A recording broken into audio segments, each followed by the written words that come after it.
Hello everyone. Good morning. Good morning to all. Please join first. Please join first. How was your weekend? How was your weekend? Yes. How was your weekend? Good. So who all are present? Who all are present? Saurabh is there? Okay. Okay. So till now we have completed few topics in the strength of material, right? The last week that we started. Okay, so in the last week, we have seen two chapters. First was the introduction chapter to the material, and the second chapter was the stress, which a part is being left, which I will be completing today. And most probably, I will be starting the next chapter also. Okay, so I think I will be solving you one more questions on the Poisson's ratio, right? And that will be sufficient for the Poisson's ratio basic. And when we'll be proceeding for the other chapters like thermal stress or principal stress, we will be seeing this Poisson's ratio concept again. We will be using this Poisson's ratio concept again. So I already told you this Poisson's ratio is very important. So if at all you have not completed the part of the Poisson's ratio, or that is you have not seen my previous lecture, kindly go through it. Kindly go through it. Okay. So please have a look at that particular unit. So let's start the today's class. Yes. So we are still continuing with the strength of material, and that is chapter number 2, which is simple stress. Which is simple stress. Okay, this is simple stress. So I told you that we will be solving a question on the simple stress. So what is the question here? For the system shown in the figure, or the system shown in the figure, this is the ESE conventional question asked in ESE, right, for 15 to 20 marks, right? So for the system shown in the figure,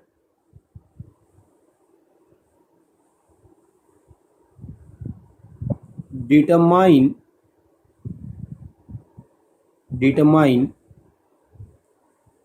stress.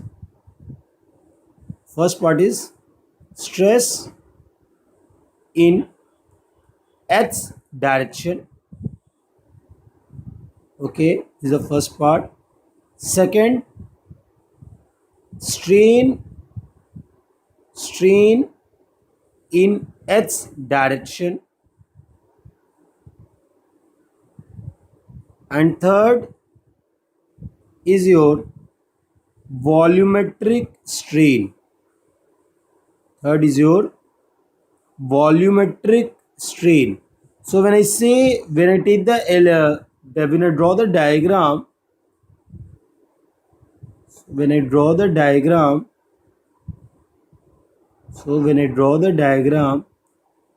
what you can see here,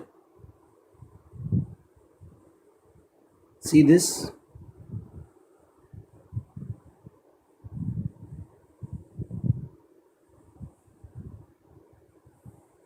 There are three blocks A, B and C. Okay, and each block has some property. Suppose A has a property of E of 150 gigapascal and mu is equal to 0.3. B has a property of E is equal to 200 gigapascal, okay, and mu is equal to 0.25. C has a property of E is equal to 150 gigapascal, okay, and mu of, let us say, 0.3. And at B, there is a vertical stress of sigma z, that is 0.5 kilonewton per mm square. This is given in the question. I think I should write the unit okay. I will give the unit of 0.5 kilonewton per mm square. Let me give some another, because it will become very high value. I'm writing 0.5 kilonewton per meter square. So when I say stress in x direction, I want to find the stress in x direction for B. Okay, strain in x direction for B, because we need to specify for which block we need to find the stress or strain, and similarly the volumetric strain for B. Okay, if you understood B, you can solve any part. So what, for drawing the, for going for the solution, first of all what you should know that you are dealing with the equilibrium body. Yes, you are dealing with the equilibrium body, and if the body is in equilibrium, we know we can draw the free body diagram. Yes or no? So try to understand, this is a this is a fixed part at the three sides where the ABC are kept. Okay, so what will happen, try to visualize this, that you are applying a compressive load on B. Okay, you are applying a compressive load on B from the top. See, this vertical is Z and this horizontal is X. So you are applying the vertical load, you are applying the vertical load of sigma z at B. So when you are applying the vertical load of sigma z at B, it will try to expand in the x direction. It will try to expand in the x direction. Yes or no? So when it will try to expand in the x direction, there are two blocks, that is A and C, which will try to resist, this A and C. Yes or no? Getting the point? So if they will be resisting the block A and C, so again it will apply the compressive load at B. Yes or no? And if they are applying the compressive load at B, so equal and opposite reaction will also develop at A and C. Yes or no? I'm explaining it. See here. If you understood the free body diagram, then you can solve the question. Nothing is there in the question. Just that you need to understand the free body diagram. Okay, see here. This I am drawing the central block B. Okay, so I am applying the compressive load from the top. Applying the compressive load from the top at B, where sigma z is equal to 0.5 kilonewton per meter square. Okay, so the resistance will be there from the bottom, because we are dealing with the free body diagram. Okay, now there are blocks, A and C. There are blocks A and C. So what I told you that when you apply the compressive load at B, the B will try to expand, which will resisted by the adjacent block A and C, right? So when it will try to expand, A and C will apply the compressive stress at B. Yes or no? And since A and C both are made up of same material, what we can say that this compressive stress is acted from A and C. Okay, let us say that stress is sigma h. We don't know this stress. Yes or no? And equal and opposite stress will be applied at A and C by the B. Yes or no? Equal and opposite stress will be applied at A and C by B. Yes or no? That is sigma h. Is it clear? Right. And at the ends it is fixed. So what will happen? For the equilibrium, the reaction will develop. For the equilibrium, the reaction will develop. For the equilibrium, the reaction will develop. So is this free body diagram clear to all? Is this free body diagram clear to all? Say fast. Mention in the comment, is this free body diagram clear to all? Okay, so I've seen that you people generally have the tendency to come 5 to 10 minutes late. So let me explain this again. Please don't leave the live session. Okay, so what I have said that look at the figure, what is given. There is a compressive load of 0.5 kilonewton per meter square acting on the block B. Okay, so when a compressive load of 4.5 kilonewton per meter square is acting on the block B from the top, it will try to expand in the x direction. Okay, it will try to expand in the x direction.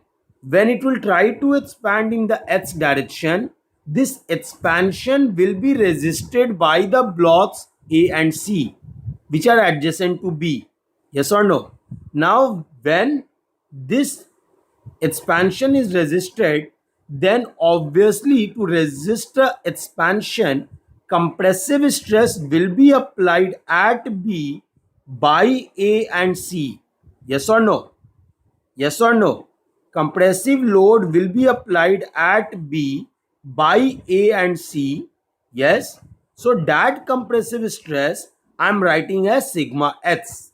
That compressive stress I am writing as sigma x. Is it clear to all?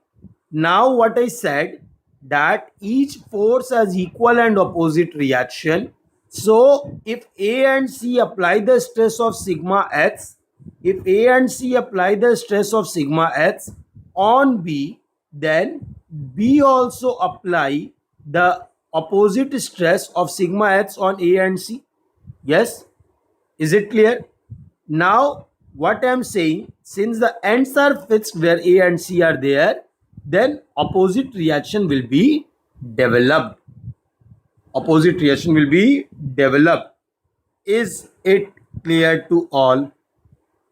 Say dear, is this clear to all?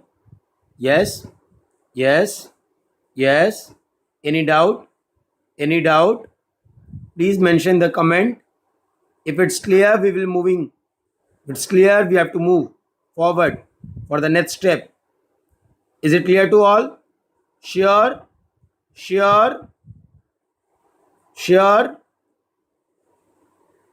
Is it crystal clear to all? Sure. Okay. So next thing it is asked to find the stress in the x direction for B. That means we need to find sigma x. Right. So for finding the sigma x, see what compatibility condition we are having. We are having a one compatibility condition. See, A to C, where the block is kept along the x direction, the ends are fixed. So if the ends are fixed, then the strain in the x direction will be equal to 0. Yes or no? So strain in the x direction will be equal to 0. So when I say strain in the x direction, it is not for only block A or block B or block C, right? We are saying the combination of the three blocks, right? So what I am saying, that is strain in A along the x direction plus strain in B along the x direction plus strain in C along the x direction. This will be equal to 0. Is it clear? Is this clear to all? Okay. Now, one thing that you should be very clear, that E is not same for all. For A, I am writing EA, and this EA is 150 gigapascal. Okay. And mu is equal to 0.3. For B, E is equal to 200 gigapascal and mu is equal to 0.25. For C, E is equal to 150 gigapascal and mu is equal to 0.3. Okay, so this is given in the question. So we will be taking care of this. So for EA, we are writing EA. I'm writing this as mu A, EB, mu B, EC, mu C. Okay, so epsilon in A along the X direction, what you are going to write? Epsilon in A in the X direction, what you are going to write? Say, the strain will be caused only due to sigma h, yes or no? So you can directly write as minus sigma h by EA. Currently, I'm not mentioning any units or any value. I'm just writing the equation, right? So minus sigma h by EA will be strain in A in the H direction plus what is strain in the B in the H direction? Come on, say. First of all, again, same formula. First of all, strain in B in the H direction due to sigma H. So due to sigma H, what you are going to write? Minus sigma H by EB, yes or no? And what is the strain in H direction for B? Due to sigma Z. Due to sigma Z. Yes. So minus mu minus of sigma Z by E, because sigma Z is of compressive nature. Okay. Okay. Is it clear? Is it clear? Is it clear? Then next, what is the strain in C? That will be again due to only sigma H. So what we can write? Minus of sigma H by EC, and this will be equal to 0. Is it clear to all? Is it clear to all? So see now what we can write. Let me substitute here. So EA is what? EA is what? 150 gigapascal. So I'm converting to megapascal. So I got the value 150 into 10 to the power 3, because I want the unit of sigma h in terms of megapascal. So I will be using according to that. Minus sigma h by EB is 200 into 10 to the power 3. Okay. Plus mu B is 0.25 and sigma z is 0.5 kilonewton per meter square. So see here, I want to express kilonewton per meter square in terms of Newton per mm square. In terms of Newton per mm square. Okay. So I have 0.5. Okay. 0.5 into how much? Kilonewton to Newton 10 power 3. Meter square to mm square 10 power 6. So it becomes 0.5 into 10 power minus 3. 0.5 into 10 power minus 3. So it becomes 0.5 into 10 power minus 3 whole divided by EB, that is 200 into 10 power 3. Okay. Plus of minus, then that's minus sigma h by 150 into 10 power 3, and this will be equal to 0. Is it clear to all? Is it clear to all? Yes. Say okay. Okay. So what I can do here? See, I can cut something.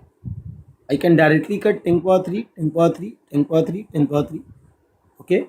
Directly I can cut this. Thereafter C, what we can write?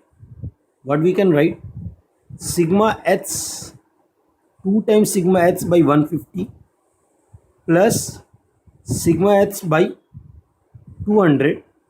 This will be equal to 0.25 into 0.5 by 200, and this multiply with 10 power 3, 10 power minus 3, right? So if you look over here, we can take the LCM at the bottom. that is 53 is 150, 150 into 4, that is 600. Yes, so 150 into what, 4, that is 8 sigma h. 200 into 3, that is 3 sigma h. This is equal to what, 0.25 into 0.5 divided by 200, and this multiply with 10 power minus 3. So 200 get cancelled out with 600, so 200 3 ja 600.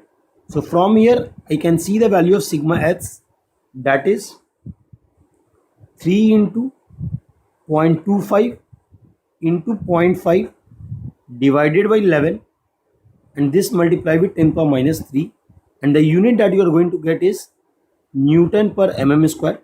So if you want to express in kilonewton per meter square, so that you can easily express by divided by 10 power minus 3. Okay, so what is the value? See here, what we can write, 3 into 0.25 is nothing but 0.75. Yes, 0.75 into 4 is 5.5 is nothing but 3.75. 3.75 divided by 11, and this multiply with 10 power minus 3. So if I divide by 10 power minus 3, I will get the unit in the form of kilonewton per meter square only. So give me the result, final result. Give me the final result. Yes. So what I'm going to get? Point. Yes, point 11 3 ja 33. Okay, 11 3 ja 33. Then 45, 11 4 ja 44. 10, 100, 11 9 ja 99. Around this we are going to get 0.3409 kilonewton per meter square. So this is the value of sigma h that we are obtaining. Is this clear to all? See this, see the derivation. Any doubt please ask. Yes, any doubt please ask. Don't take the doubts along with after this lecture. Please clear the doubts here itself. Mention in the comment box. Any problem please ask. Yes, you can check the calculations also. If there is an error, please say to me. If there is calculation error, most probably it is not there. Please check the calculations. Any problem? Okay. Now see then. What is the next we need to find? Strain in the H direction for B. So already we have written the formula. What is the strain in H direction for B? What is the strain in the H direction for B? Nothing but what we can write, minus of sigma h by EB minus mu of minus sigma z by EB. Yes or no? So minus sigma h, so minus of 0.3409 upon EB is what, 200, minus mu, that is 0.25 into minus sigma z is minus 0.5 whole divided by EB is 200. Again you need to take care of the units. That is very important, because sigma h you are obtaining in the terms of kilonewton per meter square and EB in the terms of Newton per mm square.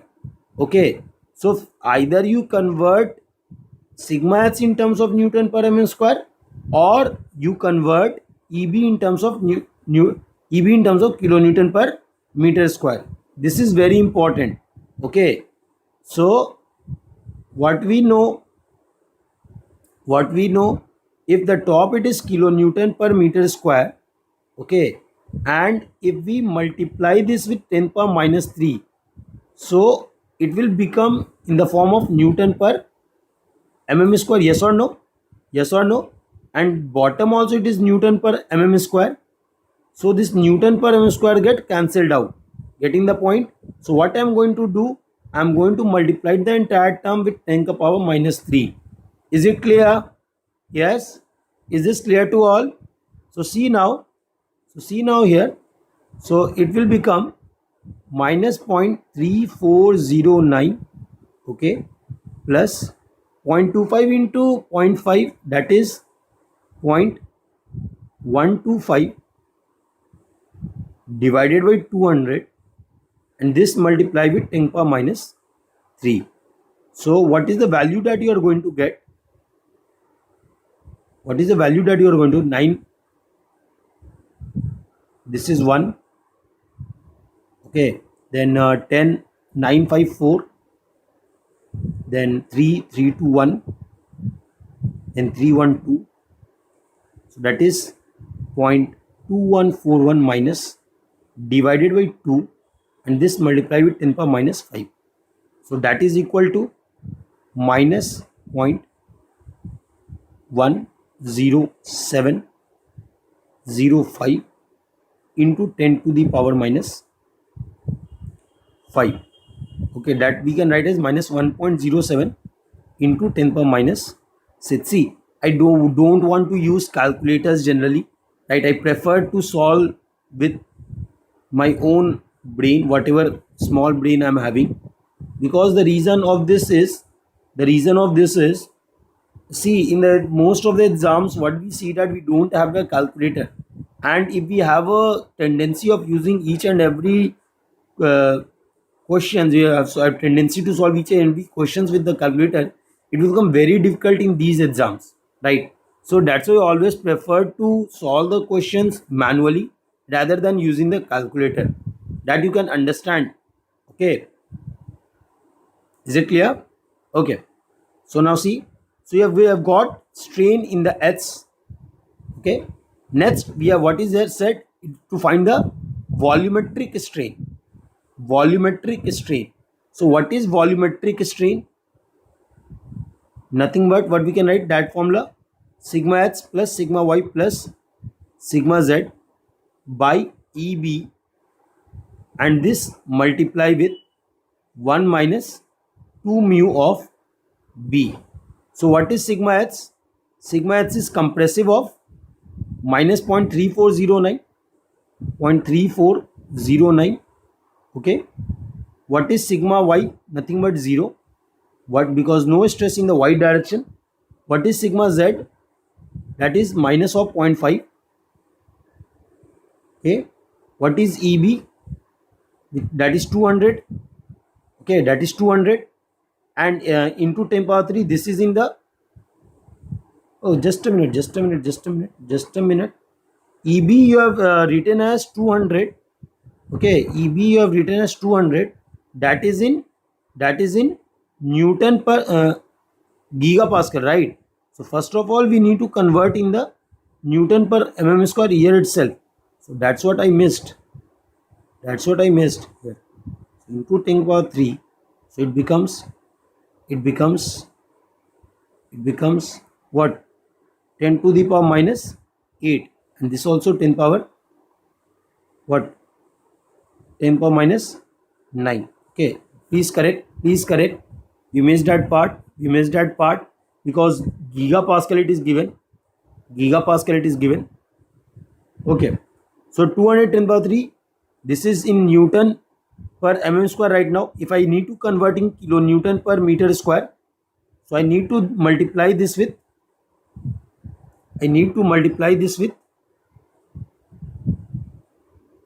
what, this is in Newton per mm square, I need to multiply this with 10 to the power 3, yes or no? I need to multiply this with 10 power 3. See here, again repeating, Newton per mm square. Okay, so if I need to convert in the kilonewton, I need to multiply this with 10 power minus 3. If I need to multiply converting the meter square, I need to multiply 10 power minus 6. So overall I need to multiply with 10 to the power 3. Got the point? Yes or no? So units are always very important, and you will understand during the course of this work. So 1 minus 2, mu is 0.25, yes or no? So what's the value? What's the value? Minus 0.8409 upon 200 into 10 to power 6. This multiply with 0.5. Okay, so 0.5 is there. Yes, the top is 200. So what we can write? This we can write as 5 by 10, right? So 5 by 10, this will become 2. This become 2, right? So what we can write? 0.42085. 0.42085. Okay, divided by 2, and this multiply with 10 to power 8. So what we can write here? 0.2104.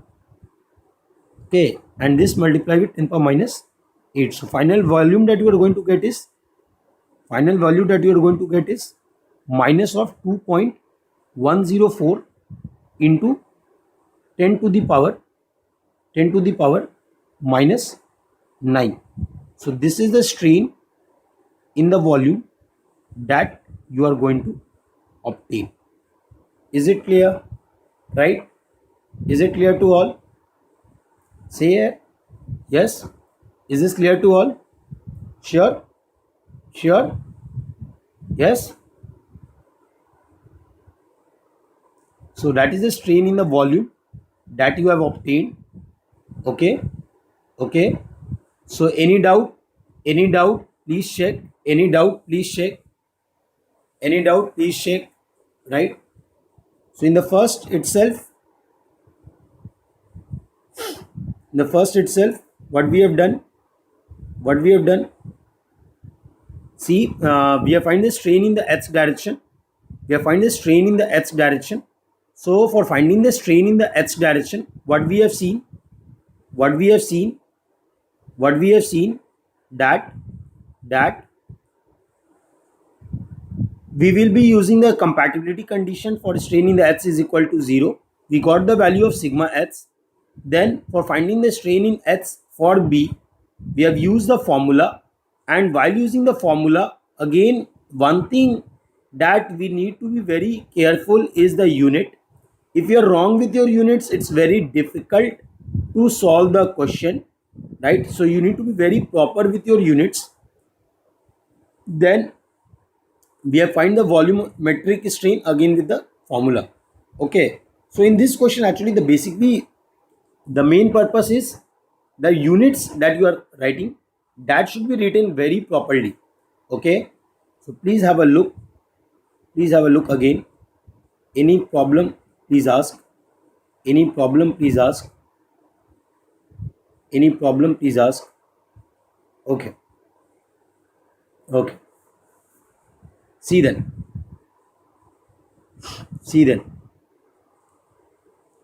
Now we have completed the question part of the Poisson's ratio. Okay, now we'll moving to the very small part, that is your modulus of elasticity.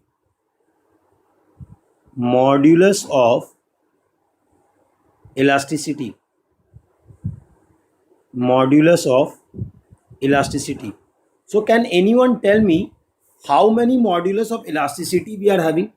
Yes. How many modulus of elasticity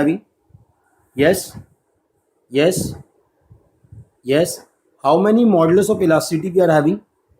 Come on, say. We have 3 modulus, that is Young's modulus, shear modulus, and bulk modulus. So first of all, let us see what is Young's modulus of elasticity.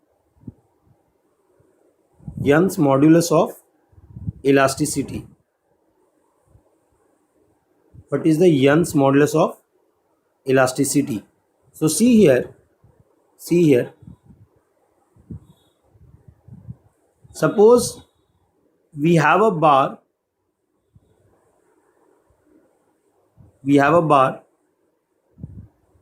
That is subjected to the load of P. Its initial length is L, and the initial cross section area is A. Okay, so due to this load, this material will deform. I have already discussed about this, that this process is referred as dilation. Yes or no? And it expands from L to L plus delta. Okay, it expands from L to L plus delta.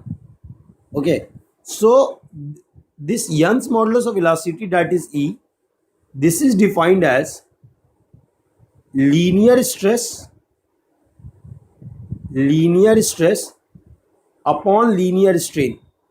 Try to understand what is this linear stress. The stress that is developed along the axial direction of the member. Okay, and the strain is also developed in the axial direction of the member.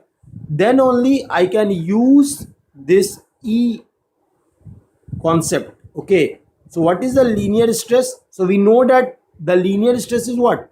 Average engineering stress. So this linear stress we are taking as P upon A, load upon initial area. And what is the linear strain? That is change in length upon initial length, that is nothing but delta upon L. So this E is equal to P by A upon delta upon L. Okay, is it clear to all? Okay, done. Next, second one. After Young's modulus of elasticity, we have shear modulus of rigidity. We have already studied this in great detail. We have solved the questions also on this. Shear modulus of rigidity, that is given by either G or C. Okay, shear modulus of rigidity. See here, suppose there is a block is there, okay, and this block is subjected to the shear load of tau. So due to the shear load, this block will deform, and due to the deformation, it will sustain a shear strain of phi with respect to the initial position. So this G or C is defined as what? Shear stress upon shear strain. So what is shear stress? That is tau. What is shear strain? That is phi. Is it clear? Yes. Okay, next, third one, that is bulk modulus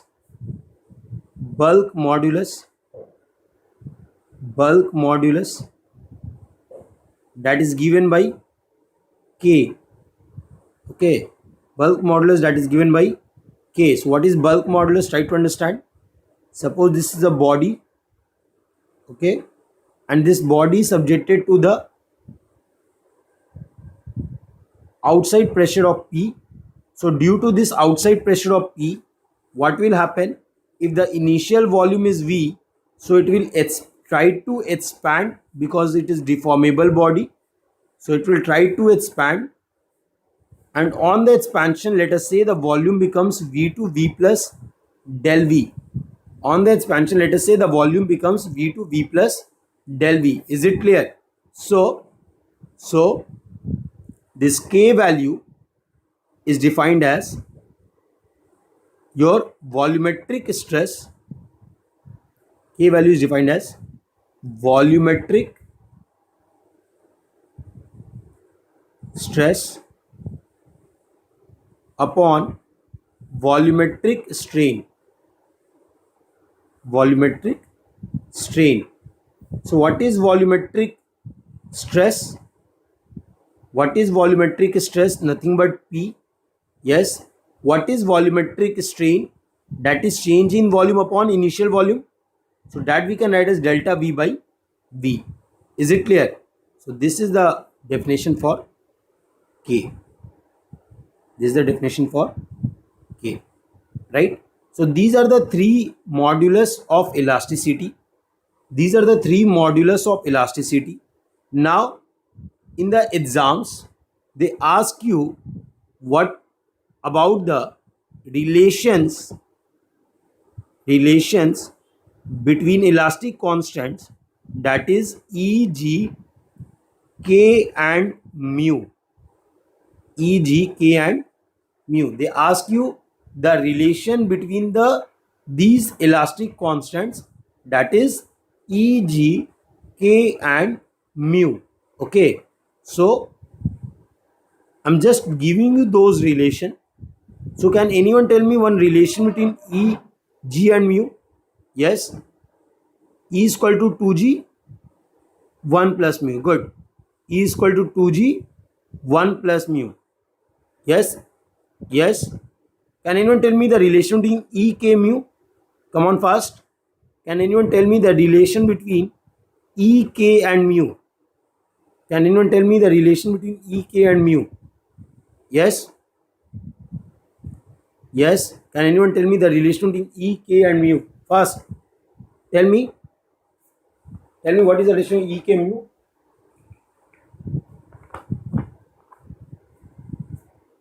Tell me what is the relation between E, K and mu? Okay, see here. E is equal to 3K 1 minus 2 mu. Okay, E is equal to 3K 1 minus 2 mu. Third, E is equal to, if I don't want to use mu, I want just, okay, I want to write in terms of E, G and K, right? So what we are going to see, one more formula, can anyone say? Can anyone say about one more formula? E, G, K. Okay, see here then, third formula. If I want the formula only in terms of G, K, mu, so what we can write? 2G 1 plus mu is equal to 3K 1 minus 2 mu. I can write this. So what is become 2G plus 2G mu is equal to 3K minus 6K mu. We can write this, right? So if mu term I bring one side, what value I am going to see? 2G mu plus 6K mu is equal to 3K minus 2G. So from here what we are going to see, mu times 6K plus 2G is equal to 3K minus 2G. Yes or no? So from here you got the formula of mu is equal to 3K minus 2G upon 6K plus 2G. Is it clear? Is this point clear? Is the third concept clear to all? Right? Fourth formula is between E, G and K. E is equal to 9GK upon G plus 3K. Is it clear? So these are the four formulas, four relation between E, G and K. If you see the ESE objective, they have asked most of the time from this particular four formulas, right? So how they used to give the questions from this formula, they will not ask you directly but indirectly. For example, suppose they have said that a material is subjected to the shear stress, okay, and it has been asked to find the shear strain or something, shear deformation it has asked, right? But in the question they haven't mentioned about G, they have mentioned about E, they have mentioned about mu. Okay, so what you need to do, you need to find first G from E and mu formula, right? And then you can use in the equation, right? Similarly, they can give you any other variable and they can ask question based on that. Is it clear? Is it clear? Yes or no? Is it clear to all? Okay, so that completes your this part. Now one more last point that I'm going to tell you, which generally asked in the exam, GATE exam, it has asked many number of times, that is number of elastic constants. Number of elastic constants. Number of elastic constants. See here, So number of elastic constants, we know the body can be isotropic. Elastic body can be isotropic. Okay, the elastic body can be anisotropic, and an elastic body can be your orthotropic. Okay, so first let me write orthotropic at the top, then anisotropic we'll write. Orthotropic and anisotropic. Yes, we know about this. What is isotropic? What is isotropic?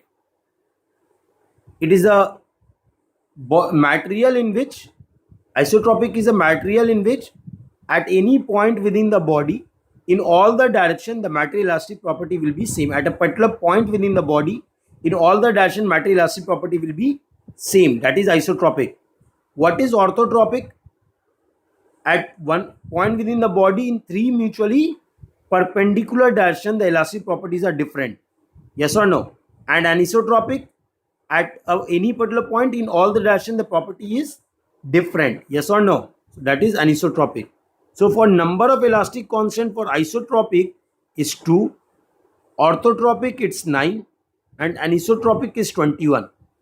Okay, so 2, what are the different elastic constant in case of isotropic material? See, one can be either E or G or K. Okay, and second is mu. So this is the elastic constants in case of the isotropic material. For orthotropic and anisotropic, we used to construct a matrix, and based on the matrix we decide number of elastic constants.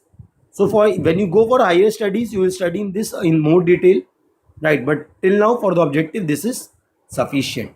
Okay, so that's all from the chapter number 2, right? That's all from the chapter number 2, that is simple stress. That is simple stress. So this is all about simple stress. Okay, is it clear? Any doubt? Any doubt in this simple stress chapter? Any doubt in this simple stress chapter? So now we'll move to the chapter number 3. We'll move to the chapter number 3.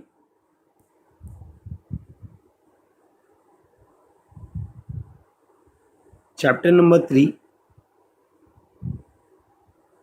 that is thermal stress. That is thermal stress. Now this thermal stress is very important chapter, corresponding to the fact that this chapter is more of understanding than mugging up. If you understand this chapter is very easy, but you mug up the chapter, this chapter is very tough. Okay, so what is thermal stress? Nothing but the stress produced due to change in temperature, right? And first, for moving that value for what is exactly thermal stress, we need to understand few basic concept, right? So suppose I have taken a material.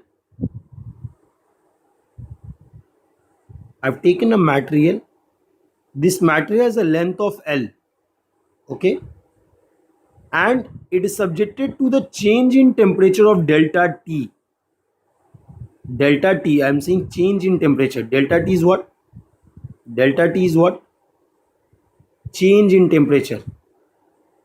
Change in temperature. Now what is change in temperature? Try to understand. Change in temperature means, suppose a material when designed has a temperature of T1 and currently it has a temperature of T2. So this change in temperature that I'm talking as delta T, right? Now there is a term defined, that is alpha. Now this alpha, can anyone say what is this alpha? What is this alpha? Is it a material property? Is it a material property? Yes or no? Is it a material property? Yes. So what is alpha? We write as coefficient of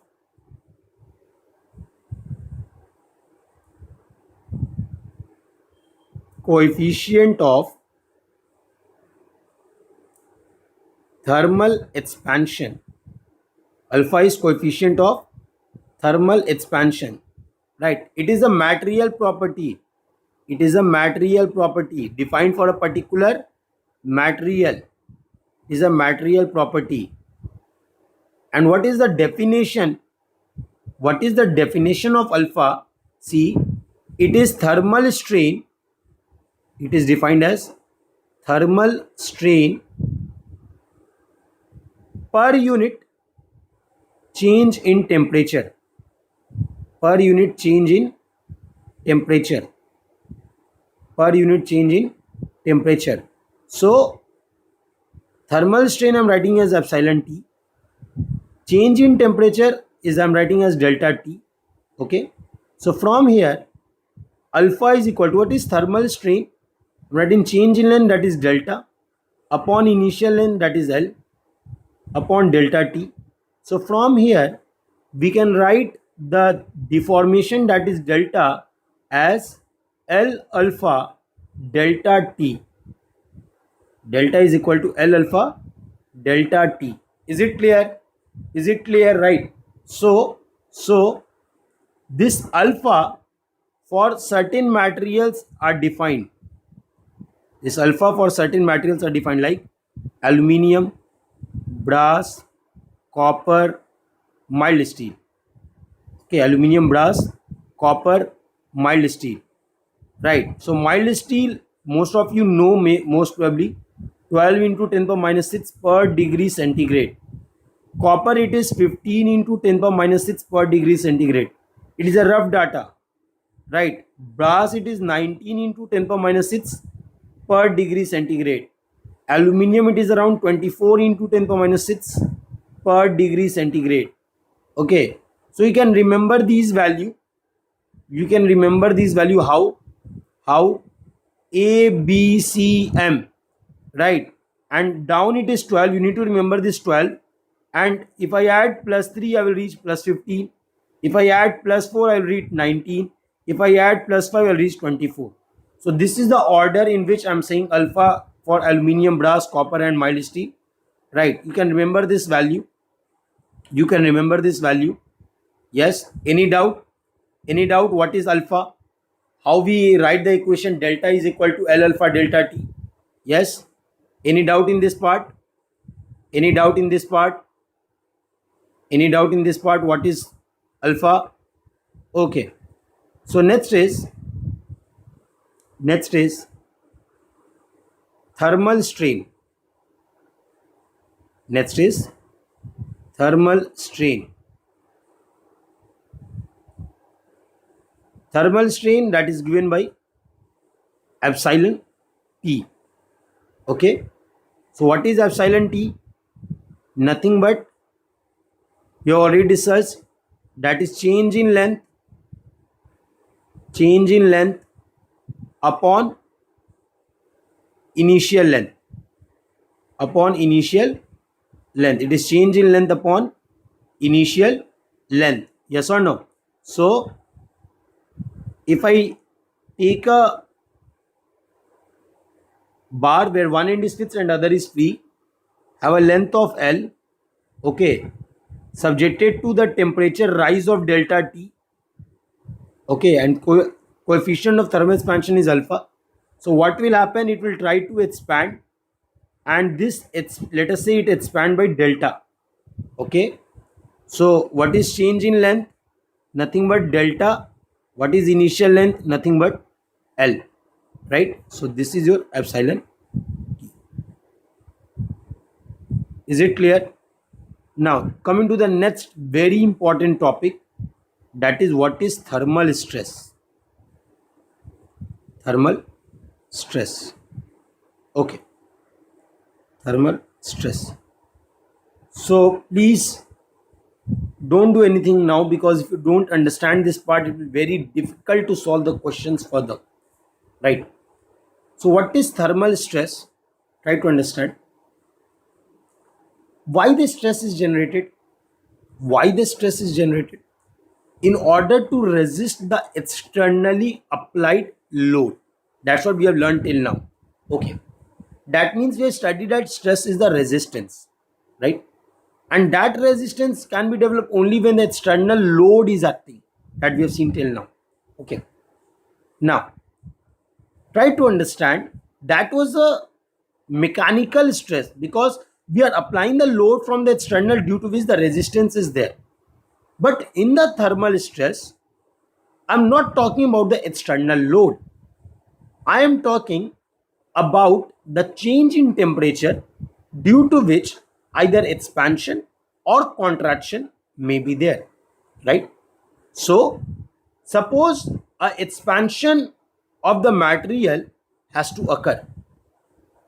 So if the expansion of the material has to occur and it is expanding without any resistance, resistance means it is expanding and there is no one to stop that elongation, right? So if there is no one to expand that elongation, you cannot see the resistance to develop. You cannot see resistance to develop. The resistance will be developed only when it will try to expand and that expansion is resisted by any support or any fixed part. Getting the point?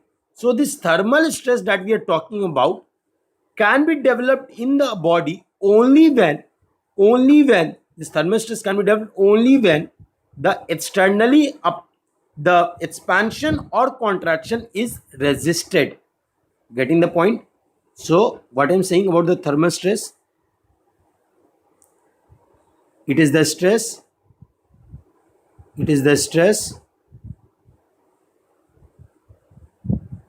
produced the stress produced in the material due to change in deformation. That is nothing but strain. We need want to say change in or better say due to strain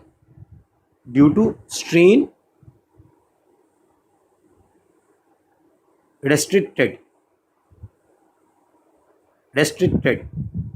due to strain restricted. If you don't restrict the strain, this thermal stress will not develop because it will be expanding freely. There is no one to stop. Unless you stop, you cannot see that resistance. Okay, so that is your thermal stress definition. So how we are going to represent, see, thermal stress, how we are going to represent, this is nothing but E into thermal strain prevented. Yes or no? That is restricted. So try to understand, when there is a free expansion, we have seen that when there is a free expansion, this you obtain the free expansion value of L alpha delta T. Yes or no? Now if I restrict this length of L alpha delta T expansion, then only I can see the stress. Yes or no? So what I'm going to write E is thermal stress as E into change in length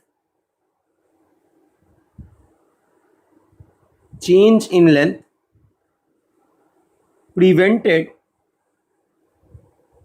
upon initial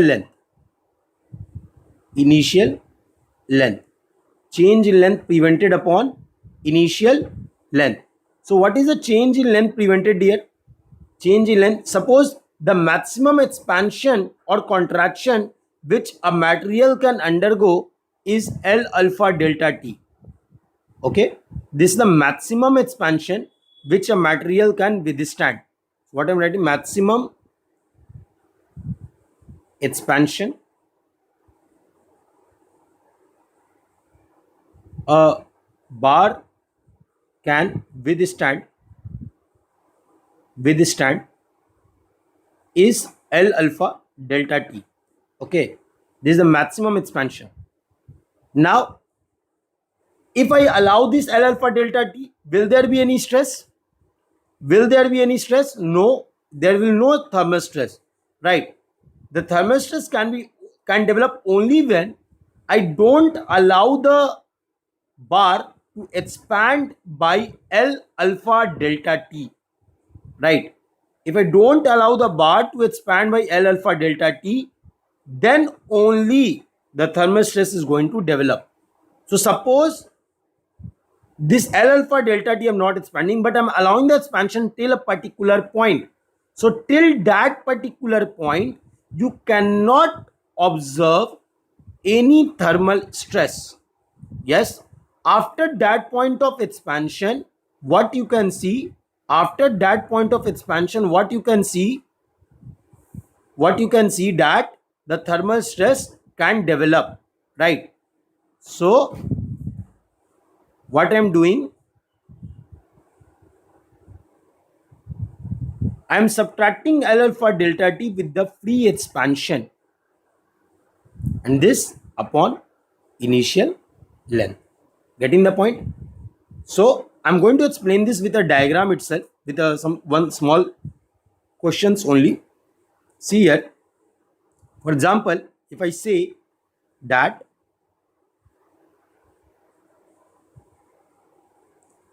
this is a fixed bar of length L, okay, coefficient of thermal expansion alpha, and change in temperature delta T. Is it clear? So you have been asked to find thermal stress, right? So for finding the thermal stress, first of all, I'm writing, what is change in length prevented? Change in length prevented, and then we are going to see thermal stress. Okay, so see here, 3 cases we are going to solve. So in the first case, what is the change in length prevented? Try to understand. It will try to expand by L alpha delta T. Okay, it will try to expand by L alpha delta T, but what is the free expansion? Both the ends are fixed. So if both the ends are fixed, this free expansion will be 0. Yes or no? So if this free expansion will be 0, your value will be what? Alpha delta T. Yes or no? And sigma T is what? Nothing but, if I say, okay, change in length prevented, I'm saying only. So this is nothing but L alpha delta T. Yes or no? So what is sigma T now? E into L alpha delta T by L, which is nothing but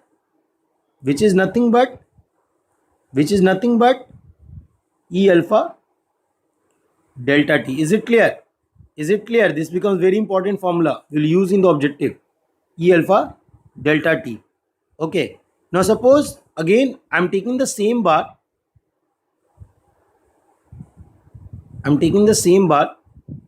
But there is a free expansion of delta. Right? And given that this delta is less than L alpha delta T. Why I'm saying so, I will be clearing you.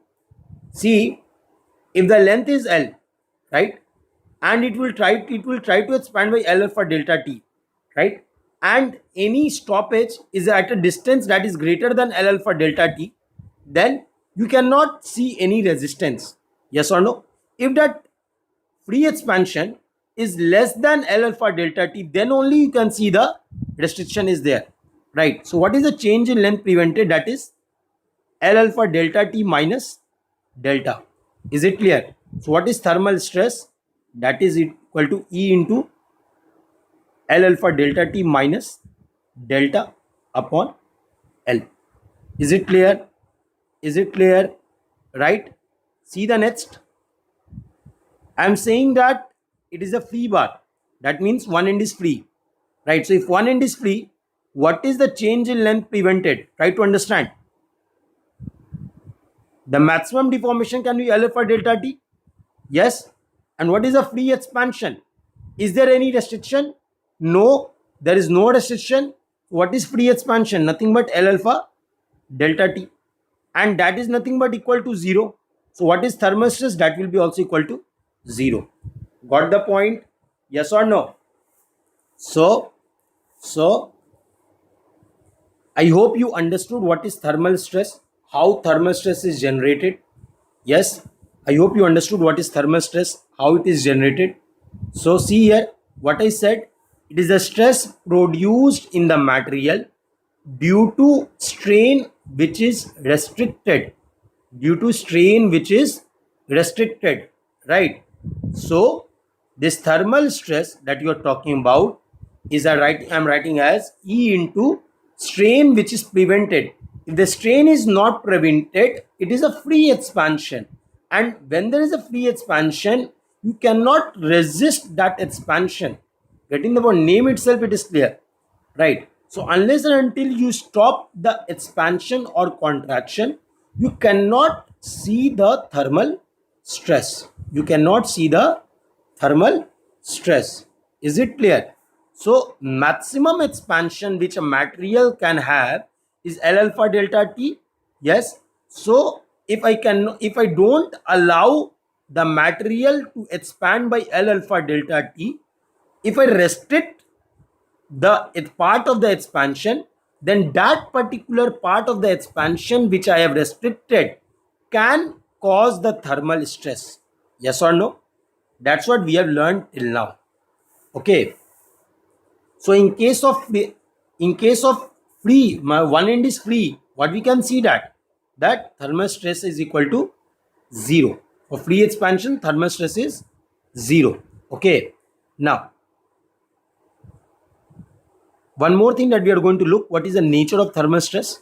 Okay, first of all, let me write all the points. Let me write all the points. What are the other points that we have seen? What is the other point we have seen? Okay, so here we have seen that in case of free expansion, that is the third case that we have seen. Case of free expansion, thermal stress will be 0. Thermal stress will be 0. Okay, in case of free expansion, the thermal stress will be 0. Okay, now see here, I want to find nature of thermal stress. Nature of thermal stress. Nature of thermal stress. Okay, so what is the nature? Try to understand. Look here. Suppose I am taking a fixed bar.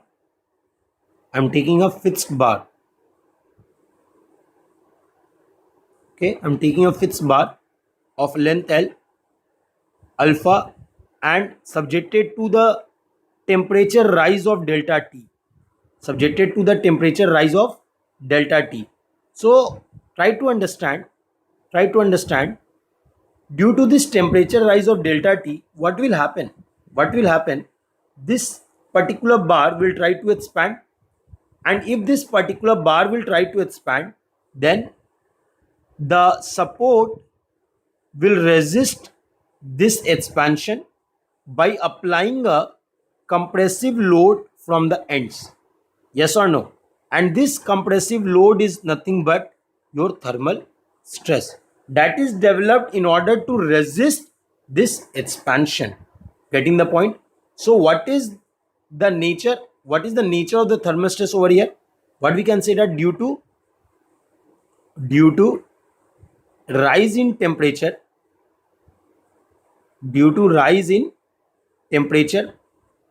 thermal stress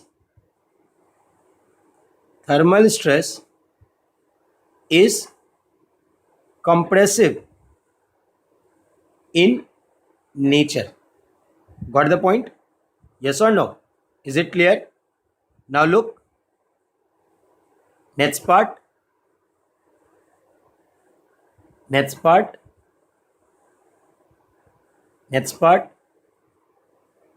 L length, alpha, and delta T is the fall in temperature, that is decrease in temperature, right?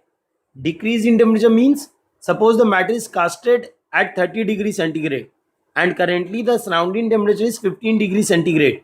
So what will happen? There is a fall in temperature of 15 degrees centigrade. Yes or no? So due to the fall in temperature, what will happen? The material will try to compress, and when the material will try to compress,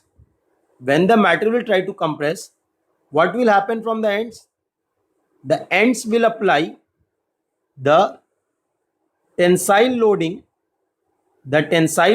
on the bar, and this tensile loading is referred as thermal stress. Is it clear? So due to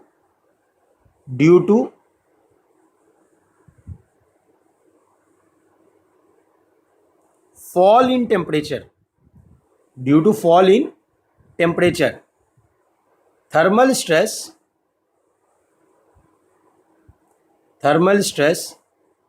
is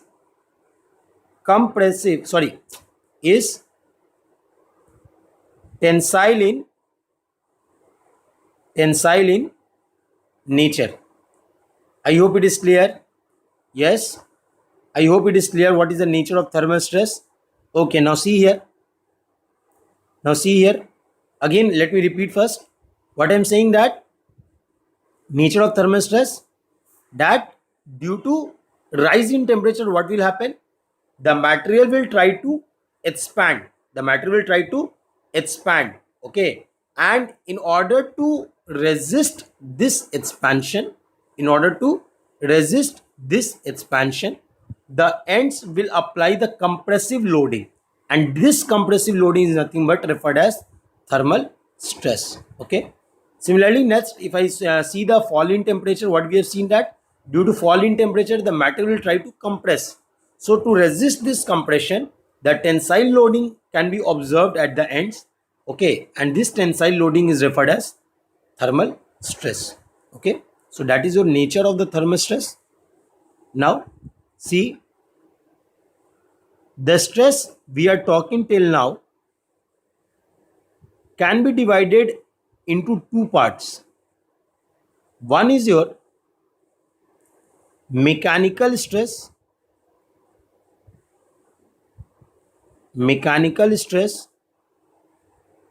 or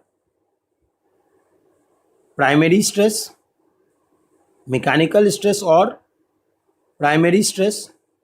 and second is your thermal stress,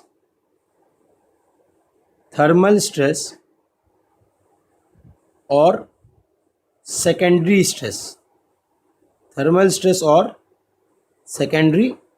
stress. So what is the difference between the two? Mechanical stress or primary stress, the stress which is developed due to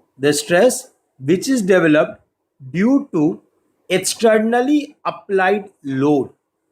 What I'm saying about mechanical stress? The stress developed due to externally applied load. This we say as mechanical stress or primary stress. Okay, and what is the thermal stress? We don't apply any external load, right? This stress is developed due to change in temperature. So what we are writing? The stress developed due to change in temperature.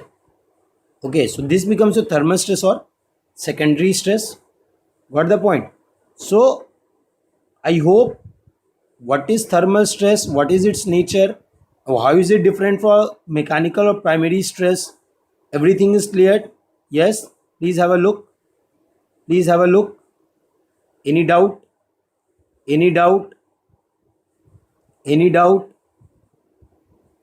Yes, any doubt? Is it clear to all? Sure. So shall we proceed with the questions then? Okay, see the question number 1. See the question number 1. A bar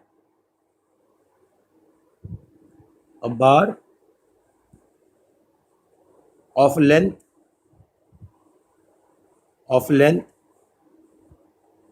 2 meter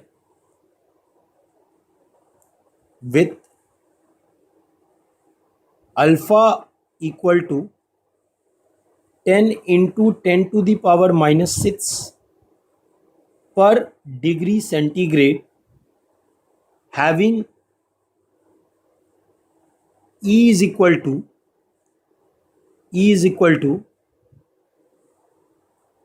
200 gigapascal, is subjected to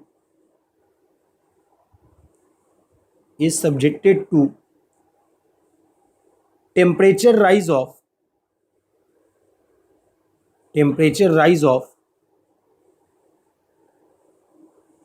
15 degree centigrade. Okay, so determine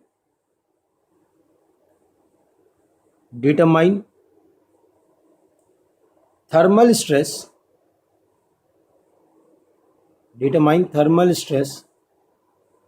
developed in the bar.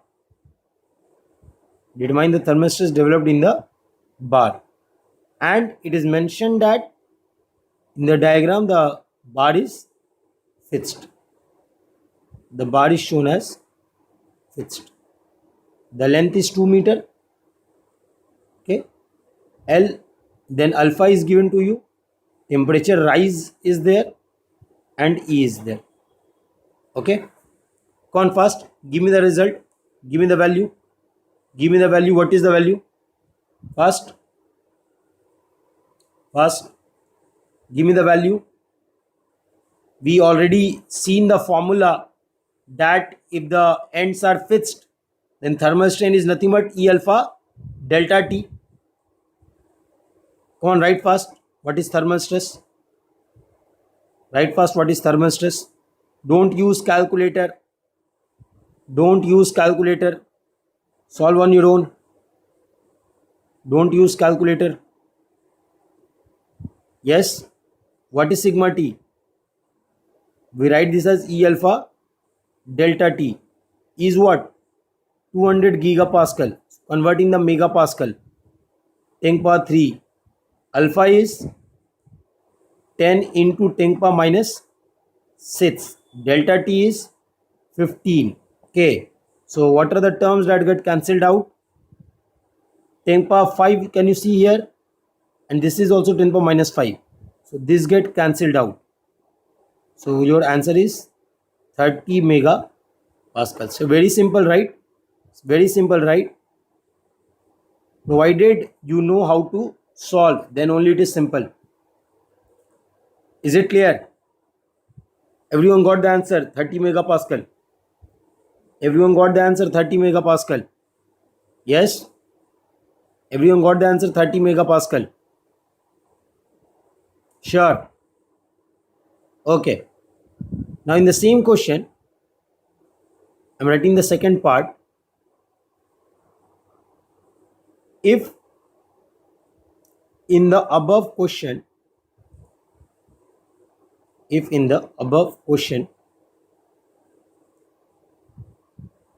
a gap of 0.1 mm is seen at the end, then determine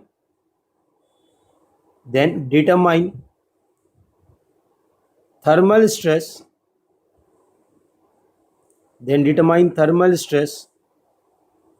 developed in the bar.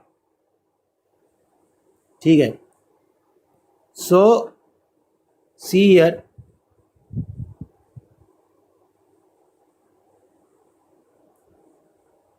this is a bar length 2 meter. Okay, and there is a gap of 0.1 mm.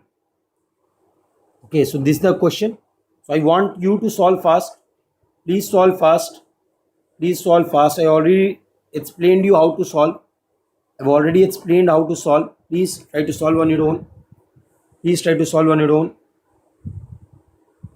Please try to solve on your own. Please solve. Please solve. Please solve. Yes. Please solve. Get me the result in megapascal. You need to give me the result in megapascal.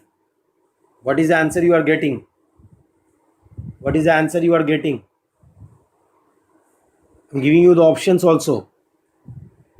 30 megapascal, 20 megapascal, 10 megapascal,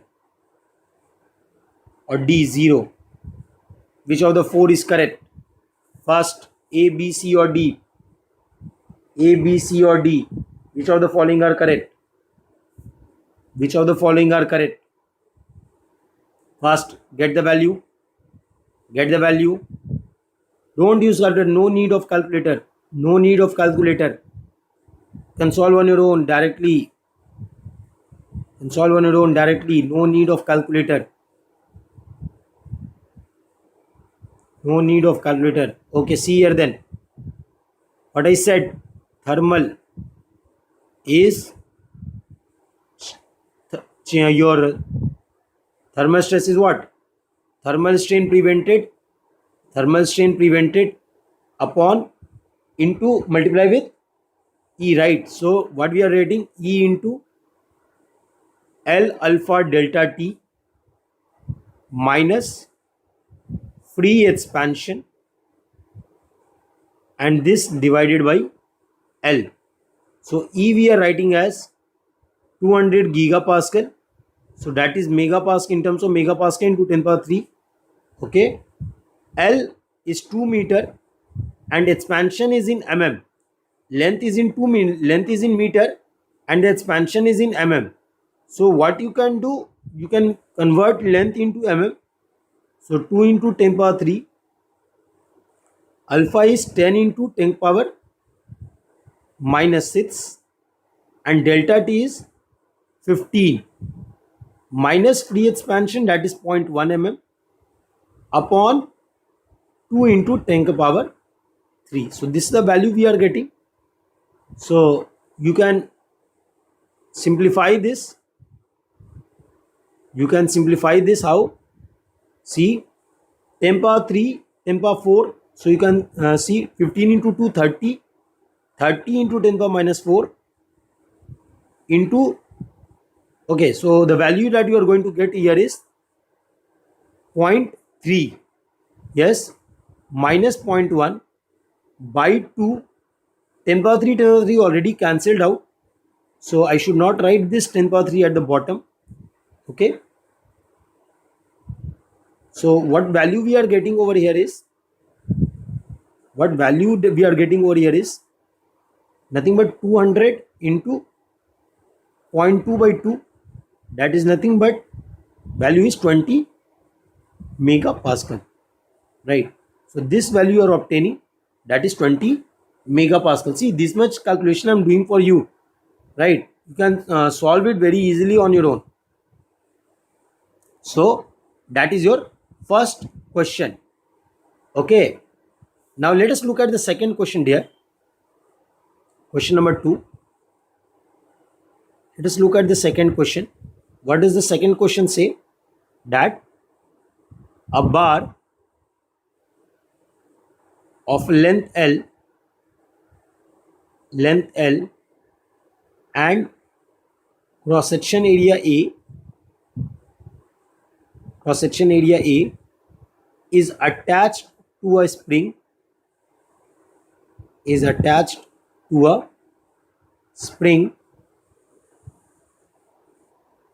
of stiffness K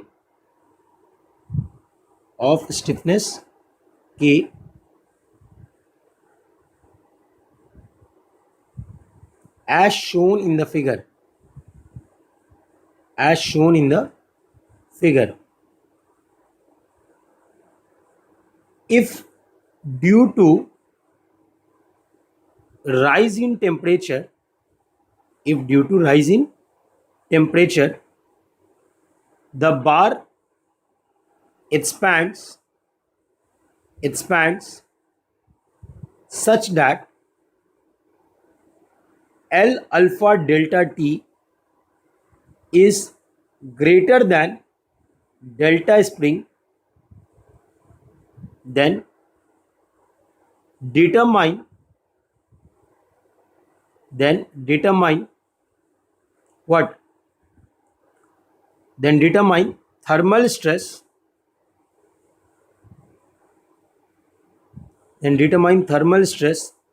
and total stress developed in the bar. Thermal stress and total stress developed in the bar. Okay, so let me draw the diagram.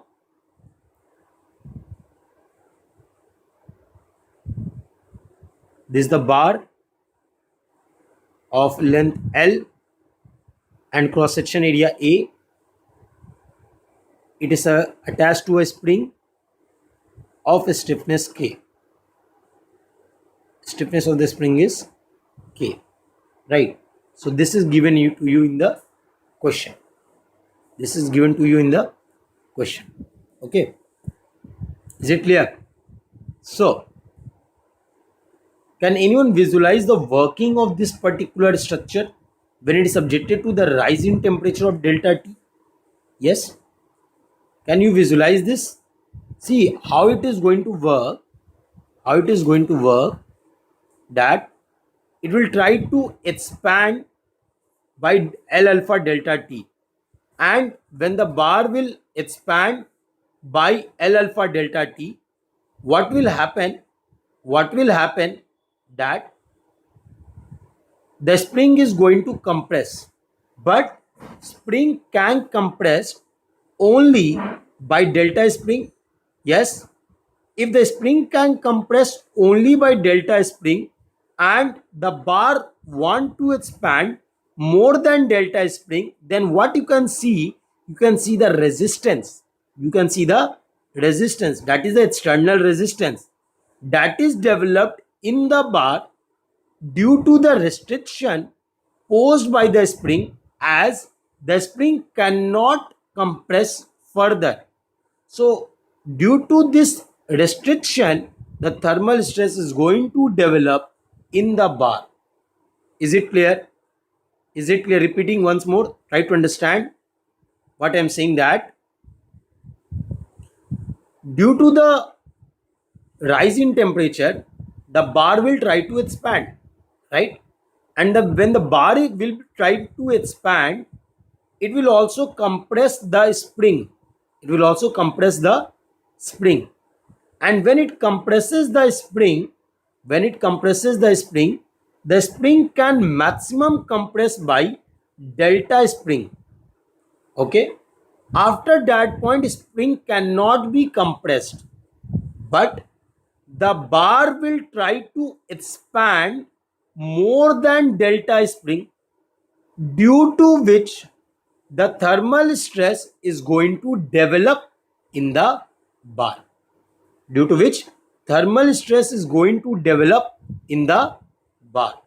Is it clear?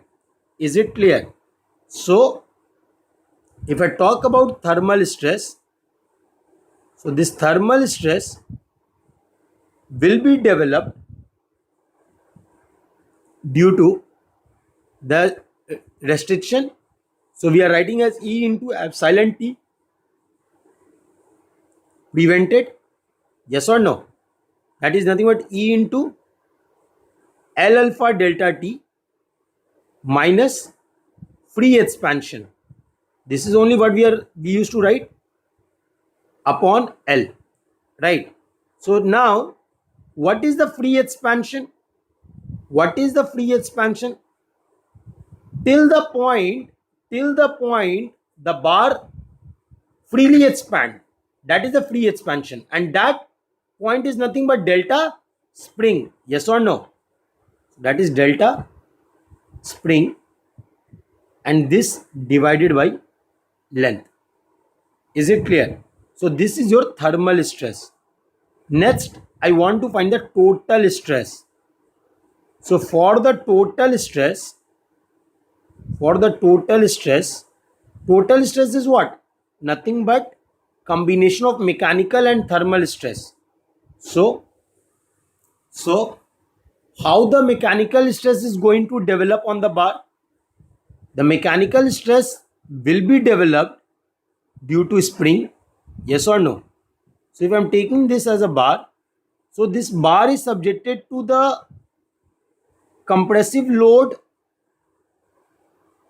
that is mechanical due to spring, and thermal stress, that is again compressive. Yes. So if I want to find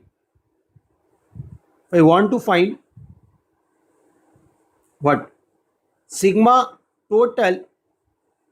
So that sigma total is nothing but sigma thermal plus sigma mechanical. Yes or no? Yes or no? So sigma thermal we have already written previously. I need to write sigma mechanical. So what is sigma mechanical? That nothing but force due to spring upon area. Yes or no? So what is the force due to spring? What we can write about the force in the spring? Nothing but K into delta spring. So this will be the force that is acting upon area. Getting the point? Both are compressive, hence we are used plus sign. Both are compressive, hence we are used plus sign for the addition of the stress. Okay, so try to understand now. Look at the question very properly. Right, try to understand the concept here, because the concept is important. Any question that can be asked related to this, you can answer. Right, so please have a look, then I will explain again. Please have a look.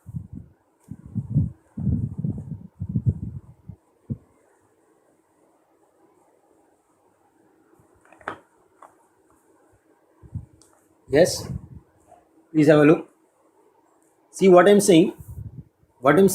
There is a bar of length L, right, and it is attached to a spring.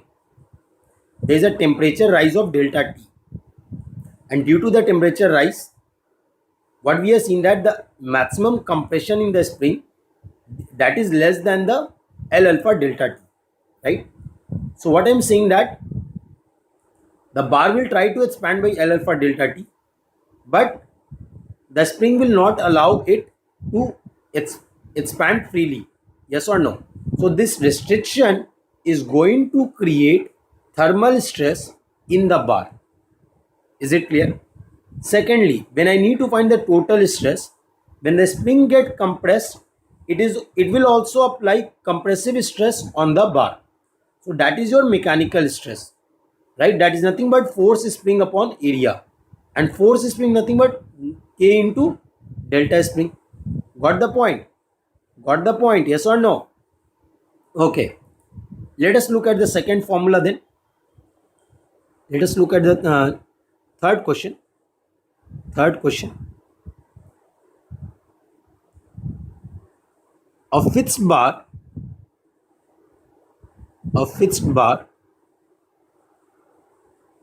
of length L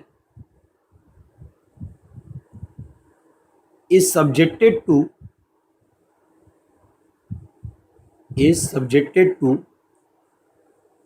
temperature rise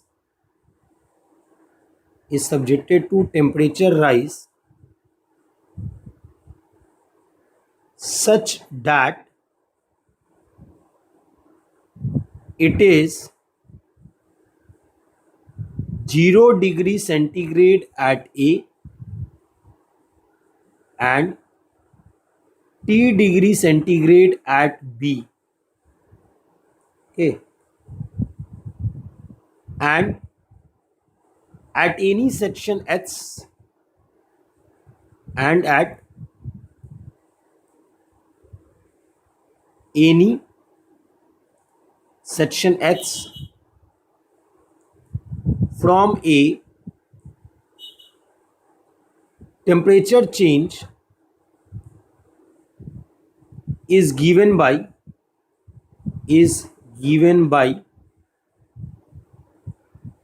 Th is equal to T into H by L.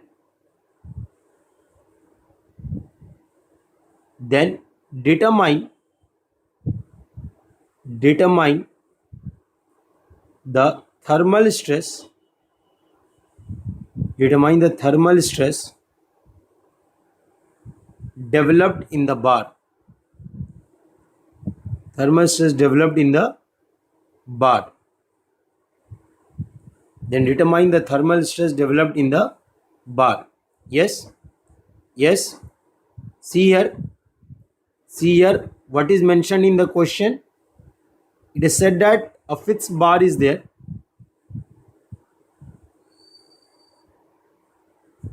Naming the fixed bar, that is AB, okay, which is of length L. It is subjected to change in temperature such that it is 0 degree centigrade at A and T degree centigrade at B. 0 at A and T degree centigrade at B, and at any section H from A, the temperature is given as T into H by L, which clearly indicate that the variation is linear. Okay. So till now, when you're talking about the thermal stress, that is E alpha delta T, then that change in temperature, that is delta T, is same throughout the length. But in this case, the temperature is not same throughout the length. So we have already studied that whenever such situation arise, we will take a strip, we'll find the delta of that strip and will integrate over the entire length. Yes. So kindly solve on your own. Try this on your own first. I'm giving you 2 to 3 minutes to solve. Try to find the thermal stress developed in the bar. Yes. And when I will be solving, you can cross verify. Please solve. Please try to solve. Take a strip at a distance h. Right? Write d delta of the strip.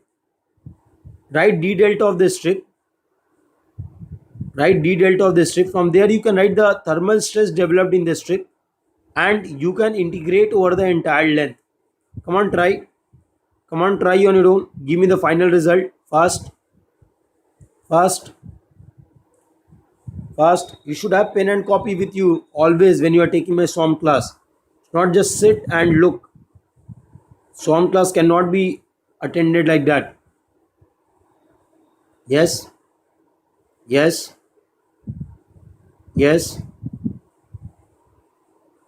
What is the thermal stress developed in the bar? Yes.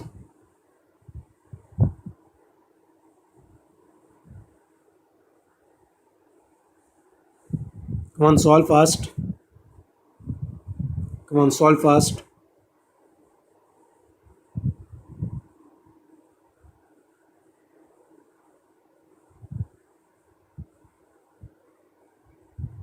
Yes. Anyone with the answer?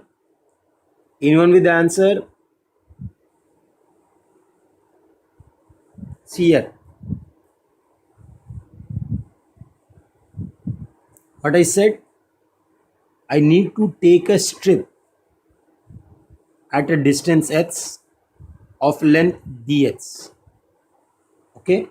And over this length dh, I will assume that there is no variation of temperature. Okay. So I will be analyzing over the length of dh. Okay. And in this dh, the change in temperature is T into H by L. Okay. Got the point? So what we can write about d delta strip? You write delta as L alpha delta T, yes or no? So here what we are going to write, dh into alpha into delta t, that is t into h by l. So it becomes alpha into t by l into h dh till now. That is d delta strip. Yes, is it clear? So if I integrate over the entire length,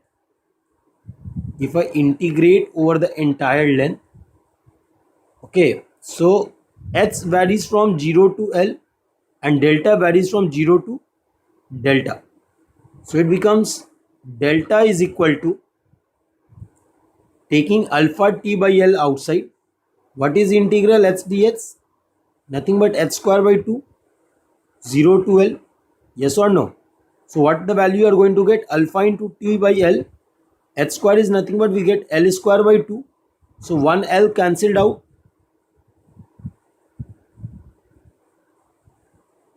So 1 l cancelled out. Yes or no? 1 l cancelled out. So from here we get the value as l alpha t by 2. We got the value as l alpha t by 2. Okay, so that is the delta. So once I get the delta, this is a total free expansion.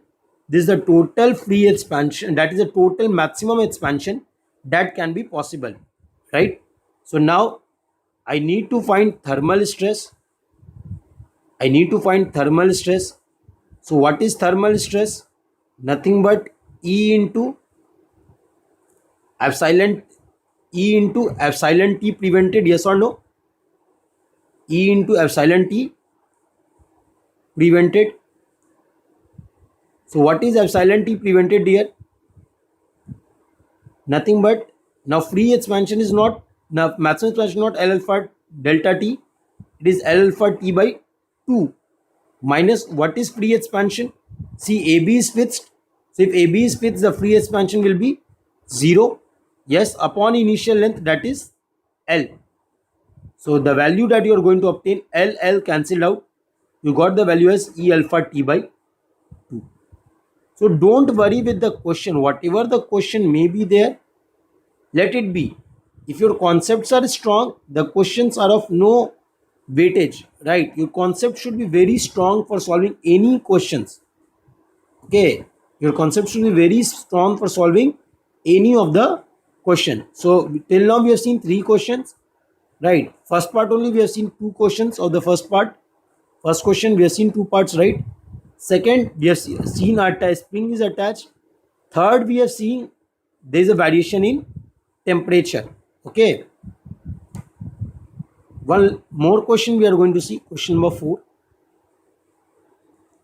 4. What is the question number 4? Say that of for the fixed bars,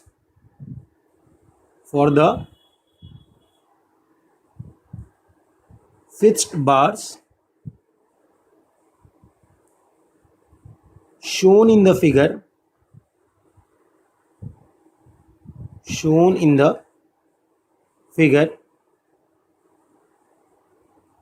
determine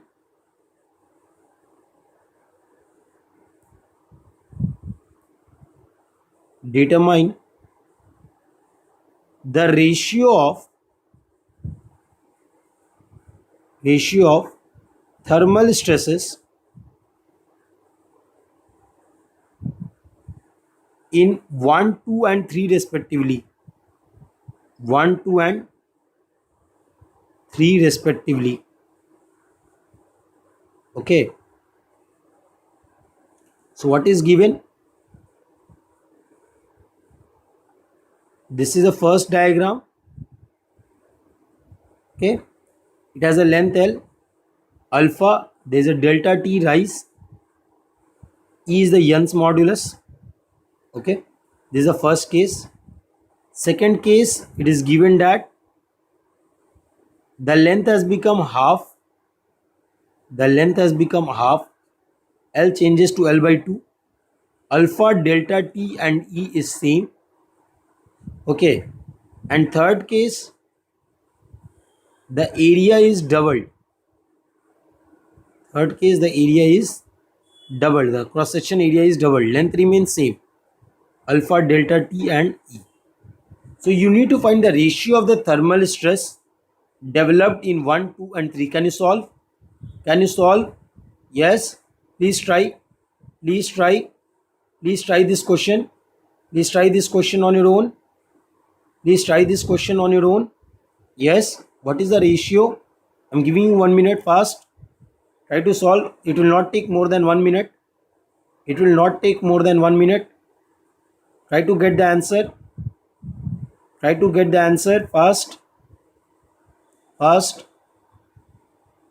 Fast. Try to get the answer. Yes. Yes. Yes.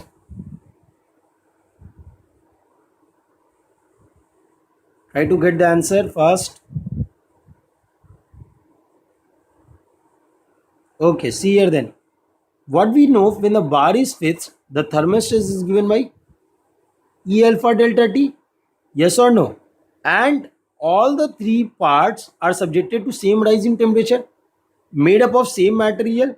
Yes or no? So E alpha will be same, delta T will be same. Yes or no? So I want to find sigma T1 is to sigma T2 is to sigma T3. That is nothing but E alpha delta T is to E alpha delta T is to E alpha delta T. That is nothing but 1 is to 1 is to 1. So the change in length or change in the cross section area has no effect on the thermal stress. Is it clear? Is it clear? Yes or no? So the ratio become 1 is to 1 is to 1. So I hope you understood the 4 questions, right? In the next class, I will be discussing on more questions on the thermal stress, and we'll discuss few other topics, that is the stresses acting on the combined when the combined bar are there, then how the stresses are transferred, right? That we'll see in the next class. So hope you enjoyed this session, right? So I hope if you want to avail more of the knowledge, right, if you want to have the clarify your doubts and all, and you want to study for all the subjects in a continuous way, so you can also go for the Unacademy Plus subscription. Okay, you can use my referral bar 10 if you like my teaching, right, and get your 10% off on your subscription. Thank you. Hope you enjoyed, right? Thank you.